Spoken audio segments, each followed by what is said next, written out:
wir haben ja nicht nur die Erdverbindung, die wir energetisch über unsere Füße zur Erde haben, sondern wir haben ja auch eine Verbindung zur Erde über unser Herz, weil unser Herz hat ja auch eine Verbindung zur Erde. Also das ist ja eigentlich wie meistens auf einer unbewussten Ebene, aber es hat ja trotzdem eine Wirkung auf uns. Also auch die Schwingung der Erde, wir sind ja auch damit verbunden. Ja, danke, Christina. Und wir haben ja in der letzten Zeit immer wieder auch im Umfeld Menschen erlebt, die vielleicht, denen es an Erdung gefehlt hat. Und gerade in der jetzigen Zeit, denke ich, ist es ganz besonders wichtig. Würdest du das auch so unterschreiben? Ja, also ich denke, Erdung hat ja auch damit zu tun, wie viel von uns auf einer seelischen Ebene hier auf der Erde ist. Und also wie sehr wir seelisch in unserem Körper sind, weil wir können ja hier auf der Erde leben und trotzdem nicht energetisch ganz im Körper sein. Wir können irgendwie links oder rechts oder irgendwo drüber schweben. Und Erdung hat ja auch viel damit zu tun, dass wir im Körper sind und uns so überhaupt wahrnehmen. Hier kam eine Frage, die sicher auch sehr viele bewegt.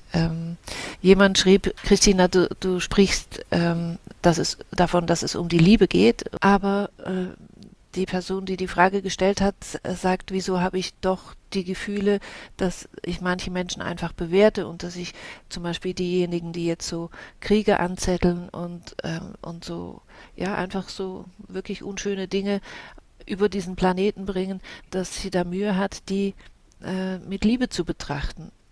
Also aus meiner Sicht hat das ja verschiedene Ebenen. Also wenn wir halt ein Verständnis und ein Mitgefühl haben, warum jemand so ist, wie er ist es ja auch einfacher, dass wir mit Liebe ihm begegnen können, als wenn wir jetzt überhaupt nicht verstehen, warum jemand so ist, wie er ist. Und das andere ist ja, dass Liebe an sich ja nicht unbedingt bedeutet, dass man alles gut findet oder dass man irgendwie zu allem Ja sagt. Ja, danke, Christina. Im Chat ist die Frage jetzt dazu aufgetaucht, ob das auch mit Erdung zusammenhängt, wenn man nicht alles gut findet, und ob man dann mehr geerdet ist, wenn man auch Grenzen zieht. Ich würde schon sagen, dass das miteinander zu tun hat, weil wenn wir eine Grenze ziehen, dann geht das ja eigentlich nur, wenn wir überhaupt eine Vorstellung davon haben, wo diese Grenze überhaupt ist. Und wenn wir uns selbst nicht wahrnehmen, dann ist es ja schwierig, das überhaupt herauszufinden. Und dass wir uns selber wahrnehmen, das hat schon auch mit Erdung zu tun.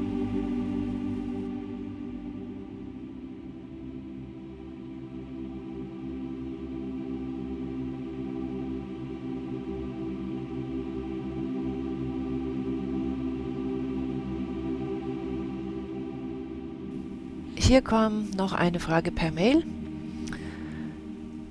ob es für alle Menschen Gnade gibt und auch für Menschen, die sich selbst umbringen. Möchtest du nochmal für den oder diejenige, die das geschrieben hat, sagen, was deiner Ansicht nach geschieht, wenn jemand freiwillig von hier aus diesem Leben geht? Also es ist eigentlich wie sonst, dass man seinen Lebensfilm sieht und dass man sich halt daran erinnert, warum kam man überhaupt auf die Erde? Also was waren die Gründe und was hat man sich ausgesucht? Was war der Plan gewesen, den man gemacht hat? Was hat funktioniert? Was hat nicht funktioniert? Was kann man daraus lernen? Und manche Seelen haben ja auch Muster in sich, die sie gar nie reflektieren können, während sie auf der Erde sind. Und wenn sie dann außerhalb vom Körper sind, wird ihnen das plötzlich erst dann bewusst. Vielen Dank, Christine.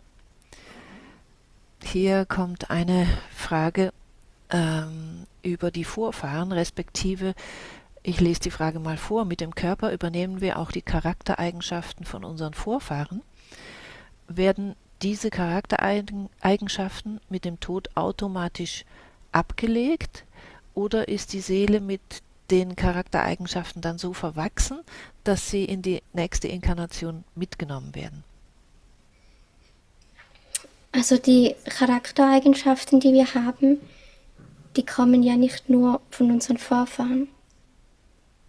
Also wir haben ja von uns, von unserer Seele her schon Eigenschaften. Und wenn wir hier inkarnieren, dann hat es ja sehr mit dem zu tun, was wir schon mitbringen.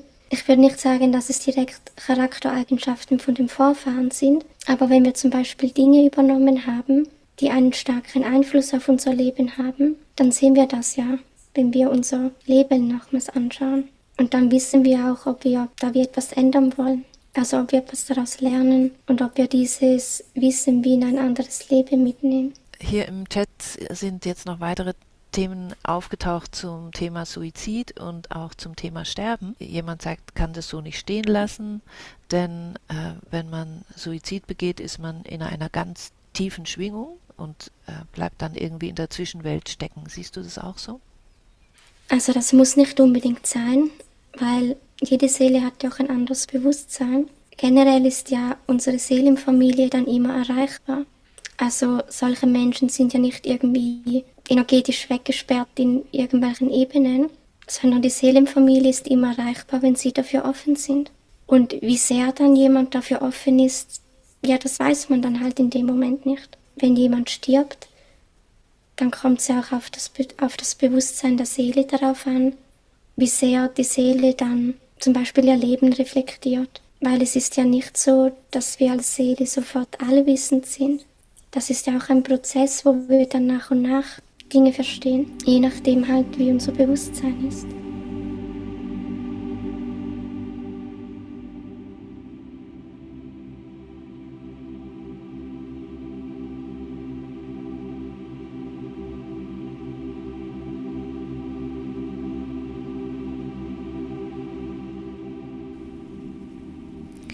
Okay, noch zu der Frage, das bewegt offenbar sehr.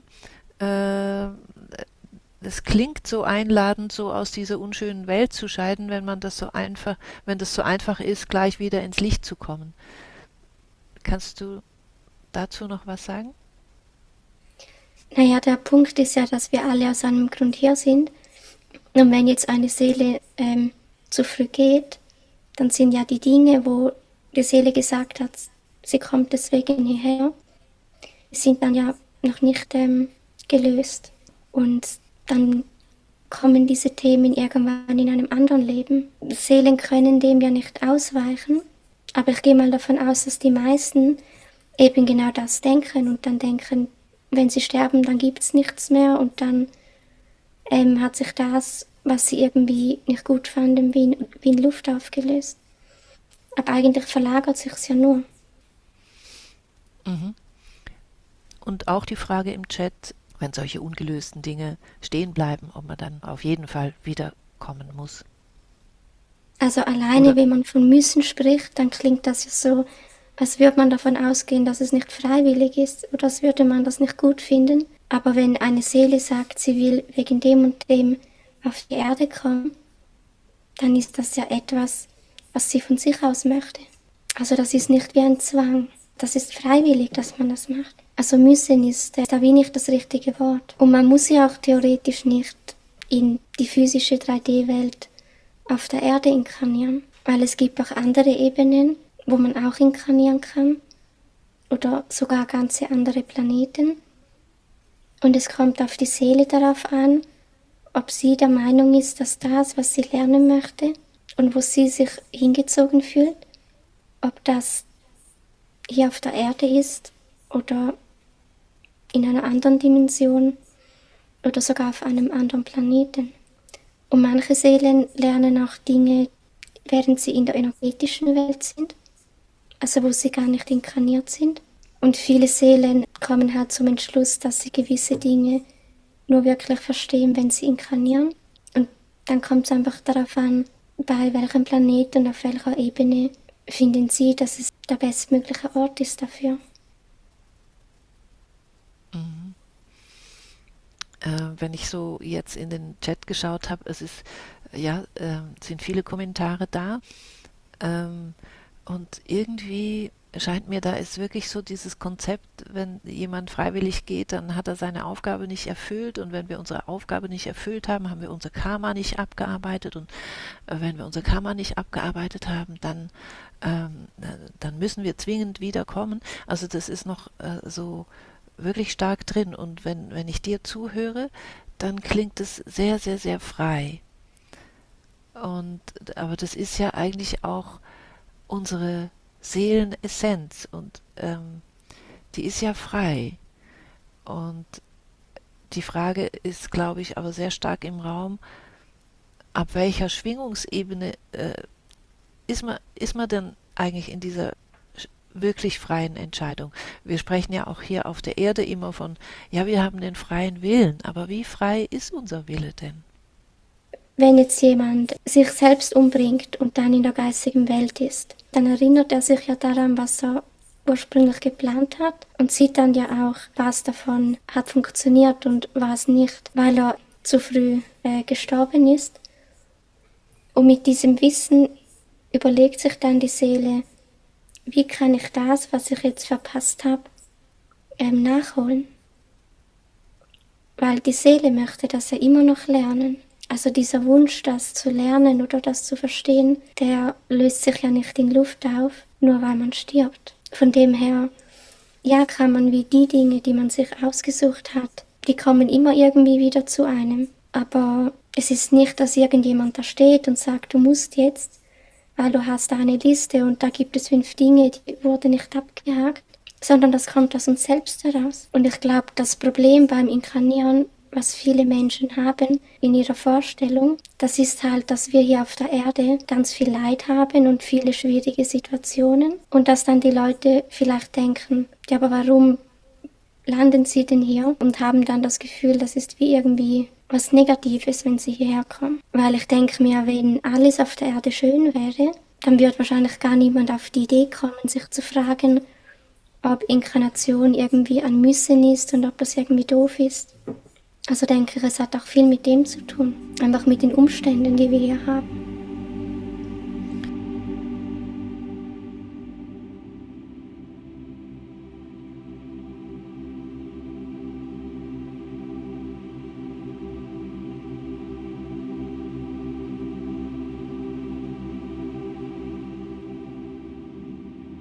Also wenn man sagt, ja, wow, jemand, der lebt jetzt wirklich seine Berufung, ja, der zum Beispiel ein Komponist oder jemand, der ein Instrument spielt und sein ganzes Leben lang übt, und der lebt seine Berufung. Ist es immer das, was auf dem Seelenplan war, und das andere, wo man halt einfach so einen 9-to-5-Job macht, um sein Geld zu verdienen, ist es etwas, was dann nicht auf dem Seelenplan war? Also die Dinge, die wir uns ja einplanen, also das können zum einen ja mehrere Dinge sein und es können auch Dinge sein, die wir schon tun. Also das muss nicht mal etwas sein, was in der Zukunft liegt. Und die Dinge, die in der Zukunft liegen, das sind ja wie einzelne Stationen, die wir auf unserem Weg haben. Und die sind einfach seelisch wie da rein gemacht. Und was wir in dieser Zwischenzeit machen, das hat ja ganz mit uns zu tun. Also das ist ja wie unser freier Wille, unsere Entscheidung. Und da geht es einfach darum, dass wir schauen, was macht uns da glücklich? Was stimmt da für uns? Weil wenn wir unserem Herzen folgen und den Dingen, die uns glücklich machen, dann können wir das ja nicht verfehlen.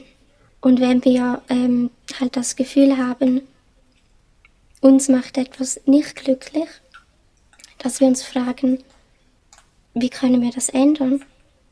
Und was haben wir für Muster in uns, die überhaupt dazu geführt haben, dass wir in der Situation gelandet sind? Weil wenn wir das wir nicht wissen und diese Muster nicht kennen, dann kann es ja sein, dass wir irgendwann später wieder in ähnliche Situationen kommen, einfach weil wir diese Strukturen in uns nicht geändert haben.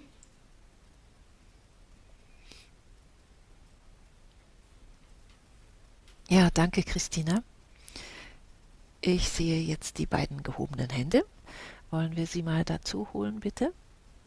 Würdest du denn sagen, dass so diese Geschichte von diesen Major-Sachen, also damit meine ich diese Sachen von Weltzerstörung und so weiter, das ist definitiv abgesagt, oder? Das hört man ja von vielen Quellen, auch wenn man das Gefühl hat, es spitzt sich zu.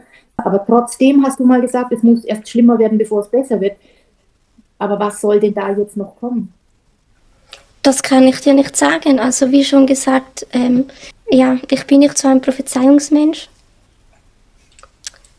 Und von dem her, ich kann dir mit Zukunftsvorhersagen das so nicht sagen. Aber weißt du, ich gehe schon davon aus, dass zumindest gewisse Dinge schlimmer werden, einfach weil wirklich gut wird das ja erst, wenn das System sich geändert hat. Ja, Weil es gibt ganz viele Leute, die machen sich schon über Dinge Gedanken, die gar nicht da sind, wo man nicht mal weiß, ob die so kommen. Also wenn ich mir überlege, was es da alles für Ideen gab, als da Corona war, was nachher alles nicht kam, aber die Leute haben sich monatelang Gedanken darüber gemacht. Weißt du, solche Dinge meine ich, dass es einfach einen Unterschied gibt zwischen dem, was da ist und zwischen dem, was wir uns automatisch reindenken, sobald wir was hören. Und das fällt mir halt einfach am Internet sehr auf. Und wahrscheinlich ist das auch ein Automatismus, aber da muss ja wie jeder für sich selbst schauen, bis zu welchem Grad ist das sinnvoll und wann macht es einfach keinen Sinn mehr. Aber auf der anderen Seite sagst du ja auch, vorsorgen sollte man. Also ist es ja auch, weißt du, eine vage Geschichte. Wieso soll ich denn dann vorsorgen, wenn ich mich da in was reindenke, was ja sowieso völlig abstrus ist? Das ist dann wieder das Nächste, weißt du? Das dreht sich alles so ein bisschen. Du sagst aber, Vorsorge ist trotzdem gut. Naja, du musst ja nicht gleich an was Riesiges denken. Ich meine, weißt du, es gibt Orte auf der Welt, die haben jedes Jahr Tornados, Stromausfälle jede Woche. Für die ist das normal, dass die vorsorgen. Und bei uns ist das vielleicht weniger jeden Tag da. Wir hatten auch schon Stromausfälle und waren froh, wenn wir eine Taschenlampe zu Hause haben. Also weißt du, wie ich meine?